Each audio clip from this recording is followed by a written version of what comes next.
Dans cette vidéo, je vais t'expliquer les différences entre le Moyen-Orient, l'Asie centrale et l'Extrême-Orient. Tu vas découvrir quelles caractéristiques géographiques, culturelles et historiques distinguent ces régions les unes des autres. Le Moyen-Orient comprend des pays comme l'Égypte, l'Arabie saoudite et la Turquie. Cette région est surtout connue pour sa longue histoire et ses sites religieux importants. De nombreuses religions majeures, comme l'islam, ont pris naissance ici. Les pays du Moyen-Orient sont culturellement très diversifiés, bien que la majorité de la population soit musulmane. L'Asie centrale est composée de pays comme le Kazakhstan, l'Ouzbékistan et le Turkménistan. Cette région se situe entre la Russie et la Chine et a une longue histoire en tant que route commerciale, notamment via la route de la soie. L'Asie centrale a été dominée par de nombreux empires au cours de l'histoire, ce qui a conduit à un mélange riche de cultures et de traditions. Aujourd'hui, les pays d'Asie centrale sont principalement musulmans, mais d'autres religions sont également présentes. L'Extrême-Orient comprend des pays comme la Chine, le Japon et la Corée du Sud. Cette région est connue pour sa forte population et son développement économique puissant.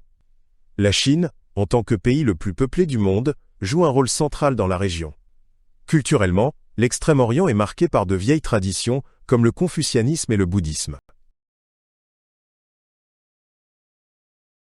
Les différences géographiques entre ces trois régions sont très marquées. Le Moyen-Orient se situe à la frontière entre l'Asie et l'Afrique, tandis que l'Asie centrale se trouve à l'intérieur du continent. L'Extrême-Orient se trouve sur la côte est de l'Asie et a un accès direct au Pacifique. Cette position géographique influence l'histoire et la culture de chaque région. Sur le plan culturel, le Moyen-Orient, l'Asie centrale et l'Extrême-Orient diffèrent considérablement.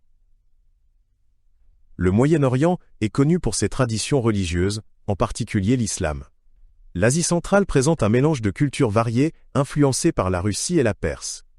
L'Extrême-Orient est fortement influencé par des philosophies et religions orientales, telles que le bouddhisme et le confucianisme. L'histoire de ces régions est également très différente. Le Moyen-Orient a été le berceau de la civilisation occidentale et a joué un rôle central dans la naissance des religions et des empires. L'Asie centrale a été un centre du commerce et des échanges culturels à travers la route de la soie. L'Extrême-Orient a une histoire d'isolement, en particulier la Chine, qui s'est longtemps coupée du reste du monde. D'un point de vue économique, les trois régions sont également très différentes. Le Moyen-Orient est riche en réserves de pétrole et de gaz, ce qui a rendu de nombreux pays très prospères. L'Asie centrale possède de nombreuses ressources naturelles, mais fait face à des défis économiques. L'Extrême-Orient est aujourd'hui l'un des principaux centres économiques mondiaux, en particulier la Chine et le Japon, qui figurent parmi les plus grandes économies du monde. Politiquement, ces régions présentent de grandes différences. Le Moyen-Orient est connu pour ses tensions politiques et ses conflits. L'Asie centrale est marquée par des gouvernements autoritaires et une histoire mouvementée. L'Extrême-Orient, en particulier la Chine, exerce un contrôle politique très fort, tandis que la Corée du Sud et le Japon sont des États démocratiques. Religieusement, le Moyen-Orient se distingue fortement de l'Asie centrale et de l'Extrême-Orient.